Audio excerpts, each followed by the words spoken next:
Hi friends, Pothana రాసిన శతకం చూసాం కదా ఫ్రెండ్స్. ఇది కంద పద్యం. నెక్స్ట్ గువ్వల చెన్న శతకం చూద్దాం ఫ్రెండ్స్. ఈ గువ్వల చెన్నడు అనే అతను చాలా అద్భుతంగా శతకాలు రాస్తారు. ఈయన పేరునే ఈ శతకానికి యాడ్ చేశారు ఈయన. అలాగే మొకటం కూడా వచ్చేసి గువ్వల చెన్న అనే మొకటమే, ఈయన పేరునే మొకటం కింద పెట్టుకున్నారు. నెక్స్ట్ ఈ పద్యం ఒకసారి చూద్దాం ఫ్రెండ్స్.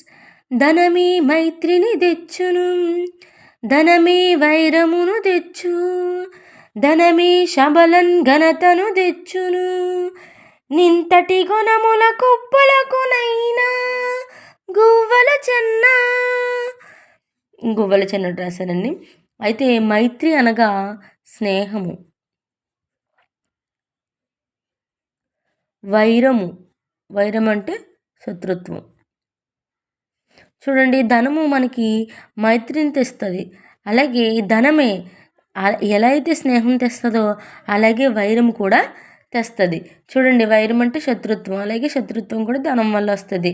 అలాగే ధనమే శబలన్ ఘనతను తెచ్చును. ఘనత అంటే గొప్పతనం, ఘనత అనగా గొప్పతనం.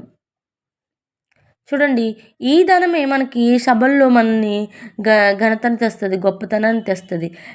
నెంతటి గుణముల కుప్పలకునైనా గువ్వల చెన్న. చూడండి, ఎంతటి గుణములు, చూడండి ఎన్ని గుణాలు ఉన్నది చూడండి. ధనం వల్ల మనం రకరకాల గుణాలు మనలో ఉన్నాయంటే కేవలం ధనం వల్లే అని చెప్పేసి ఇక్కడ అద్భుతంగా ఈ గువ్వల చెన్న శతకం చెప్పారండి.